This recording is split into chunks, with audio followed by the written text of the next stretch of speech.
चुड़ैल पार्ट 1। ऊंची ऊंची पहाड़ियों और घने जंगल से घिरा हुआ भैरवगढ़ गांव काली पहाड़ी के ठीक पीछे था। काली पहाड़ी यानी मौत का घर। भैरवगढ़ गांव तक पहुंचने का रास्ता बेहद दुर्गम था। लगभग 24 घंटे घने तूफान और तेज हवाओं की वजह से वहां के वीराने माहौल की कहानियां लोगों के दिलों को दहला देती थी। ऐसे बहुत कम लोग थे जो भैरवगढ़ गांव तक जाने की हिम्मत करते थे। लोगों का कहना था कि इस गांव के आसपास बुरी आत्माओं का साया मंडराता है। गांव के रहने वाले लोगों ने वैसे तो अपनी आंखों से किसी बुरी आत्मा या साये को नहीं देखा था, लेकिन गांव का बच्चा बच्चा इस बात को महसूस कर सकता था कि गांव के ऊपर कोई तो खौफनाक साया मंडरा रहा है। और उसकी वजह ये थी कि उस गांव में जैसे ही कोई लड़का 18 साल का होता, उसके 18वें जन्मदिन की रात ठीक 12 बजे अकस्मात उसकी मौत हो जाती।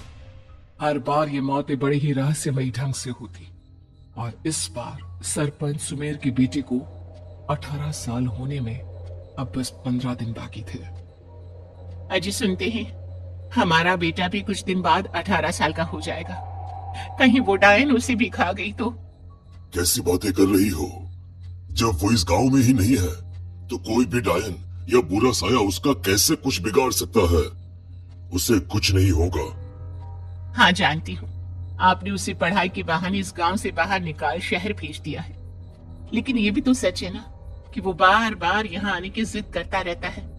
वो चाहे कितनी भी जिद कर ले जानकी, पर मैं उसे इस गांव में कभी वापस नहीं आने दूंगा। मैं नहीं चाहता कि गांव के दूसरे लड़कों की तरह मेरे बेटे की भी अजीबोगरीब ढंग से मौत हो जाए। कभी कभी तो लगता है कि हम सब गांव वालों को हिम्मत करके अपने गांव को इस बुरी आत्मा से छुड़वा लेना चाहिए। लेकिन कौन जानता है आखिर वो खतरनाक साया किसका है? वो काली आत्मा कौन है जो रातों रात हमारे गांव के लड़कों को निगल जाती है? सुमेर और जानकी जब ये सारी बातें कर रहे थे तब रात के लगभग 10 बज चुके थे और हर रात की तरह भैरवगढ़ गांव एक भयानक काले तूफान की आगोश में था। बाहर चल रही तेज हवाएं और बारिश के बीच कभी कभी ऐसा लगता जैसे कोई बुरी तरह से चीख रहा है। किसी के तड़पने और चीखने की आवाजें गांव के कानों में बार बार टकराती, पर वहां रहने वाले किसी भी औरत या आदमी के अंदर इतना साहस नहीं था कि वो अपने घर से बाहर कदम रख के उन आवाजों तक पहुंच सके। सो जाओ जानकी और घर के खिड़की दरवाजे कसकर बंद कर दो। अब जानकी सब खिड़कियां ठीक से बंद करने ही लगती है कि तभी उसे अपने घर के दरवाजे पर जोर जोर से खटखटाने की आवाजें सुनाई देती है। इन आवाजों को सुनकर जानकी और सुमेर के चेहरे डर से पीले और हाथ पैर ठंडे पड़ जाती हैं। जानकी, जानकी, इतनी रात कौन होगा? पता नहीं, ऐसा लग रहा है कोई बुरी तरह से दरवाजा खटखटा रहा है। अरे हाँ, पर किसी की आवाज भी तो नहीं आ रही। क्या करूं? दरवाजा खोल लूं या नहीं? कहीं ऐसा ना हो कि किसी को हमारी मदद की जरूरत हो। लड़खड़ाते कदमों से सुमेर दरवाजे के करीब जाता है और अपने कान को दरवाजे पर रख धीरे से आवाज देते हुए पूछता है, कौन कौन है? कौन है वहाँ? तभी एक बेहद डराने वाली आवाज उसके कानों से टकराती है। दरवाजा खोलो, दरवाजा खोलो, वरना आज की रात इस गांव में कोई जिंदा नहीं बचेगा। मैं जानती हूँ तुम्हारा बेटा 18 साल का होने वाला है। अगर उसकी जान की जरा भी परवाह है तो दरवाजा खोल दो। इस आवाज को सुनते ही सुमेर घबरा कर पीछे हट जाता है और जानकी को पूरी बात बताता है। कहीं वो डायन हमारे घर तक तो नहीं पहुंच गई? अब हम क्या करेंगे? मुझे दरवाजा खोलना ही होगा जानकी। मेरे पास अब कोई रास्ता नहीं है।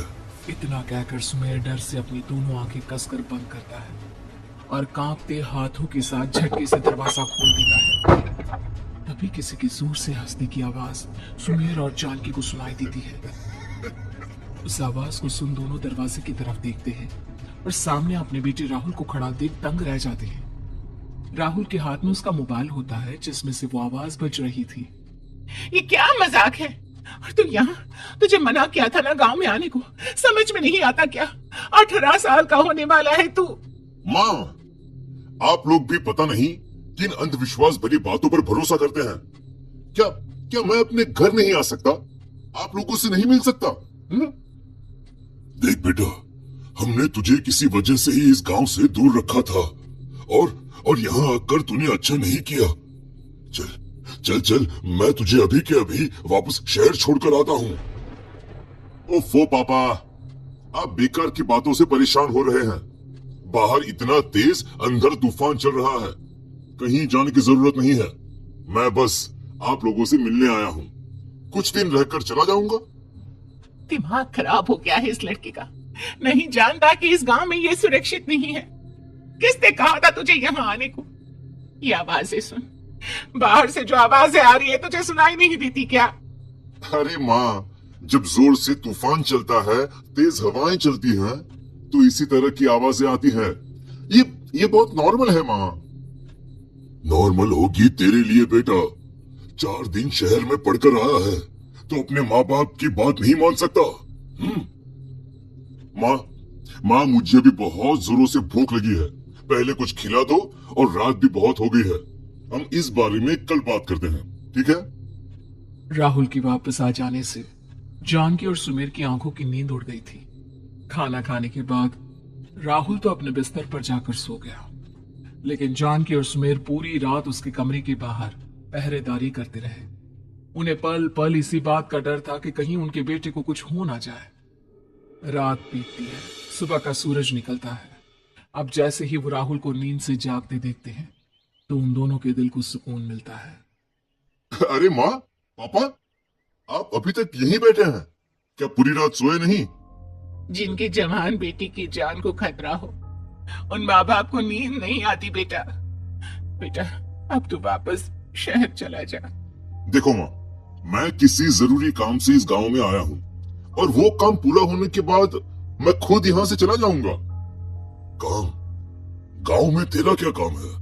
पापा, मैं बचपन से ही इस गांव के बारे में बेहद डरावने किस्से सुनते आया हूँ, इसीलिए अब मैं उन्हीं किस्सों के ऊपर डॉक्यूमेंट्री फिल्म बनाऊंगा। रिसर्च करना चाहता हूँ कि आखिर सच्चाई है क्या। हे भगवान, लो जी, सुन लिया, और भेजो इसे पढ़ने के लिए शहर। मैंने आपसे पहले ही कहा था, मेरी बहन के पास दूसरे गांव भेज दो। ना ये शहर जाता और ना उल जुलूल की बात इसके दिमाग में आती। जानकी और सुमेर राहुल को समझाने की बहुत कोशिश करते हैं, पर वो किसी की बात नहीं सुनता और अपना कैमरा लेकर गांव की पास वाली काली पहाड़ी की तरफ निकल जाता है। अब राहुल जैसे ही काली पहाड़ी पर पहुंचता है, उसकी नजर पहाड़ी के ठीक बीचों बीच बनी एक पुरानी झोपड़ी पर पड़ती है। यहाँ भी कोई रहता है क्या? ये इंटरेस्टिंग होगा। राहुल की आवाज पहाड़ों से टकराकर उसके कानों में सुनाई दे रही थी। उसने चारों तरफ का नजारा देखकर वहां की तस्वीरें अपने कैमरे में उतारना शुरू कर दिया।